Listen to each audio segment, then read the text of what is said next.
Ohayo gozaimasu, lahan sempit jadi kos-kosan ayam. Welcome to Mavaza Farm.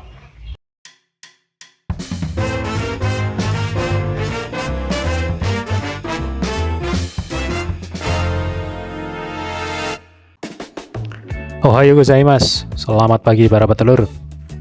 Hari ini kita bahas terkait disinfektan DIY dan cairan mujarab di Mavaza Farm. Yang pertama, kita bahas tentang disinfektan DIY teman-teman. Disinfektan ini sudah kami gunakan sejak zaman COVID-19 untuk disinfektan rumah kami.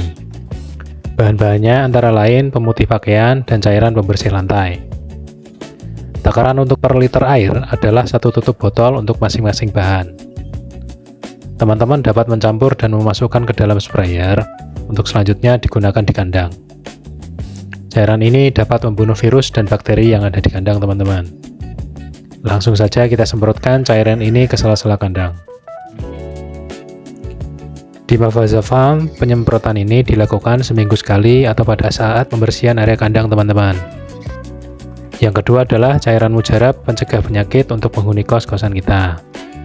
Cairan ini dari campuran 3 bahan teman-teman. Yang pertama adalah iodin yang berfungsi sebagai antiseptik pembunuh bakteri, jamur, dan virus. Kemudian minyak urut GPU berfungsi untuk menghangatkan tubuh ayam serta meredakan gangguan pernafasan ringan. Dan yang terakhir adalah sabun cuci piring yang berfungsi untuk kebersihan dan disinfektan tubuh ayam. Takaran untuk per liter air adalah 5 ml iodin, 2 ml GPU, dan 0,5 ml sabun cuci piring.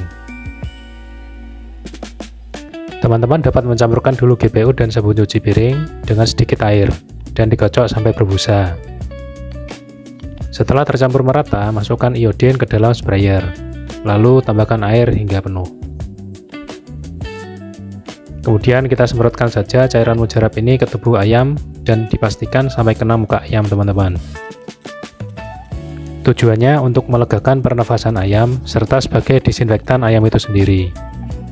Cairan mujarab ini dapat digunakan per 2 hari sekali dan lebih sering digunakan ketika cuaca lagi dingin atau hujan. Oke, sekian bahasan terkait disinfektan DIY dan cairan mujarab di Mavaza Farm. Sampai ketemu di video selanjutnya. Arigato.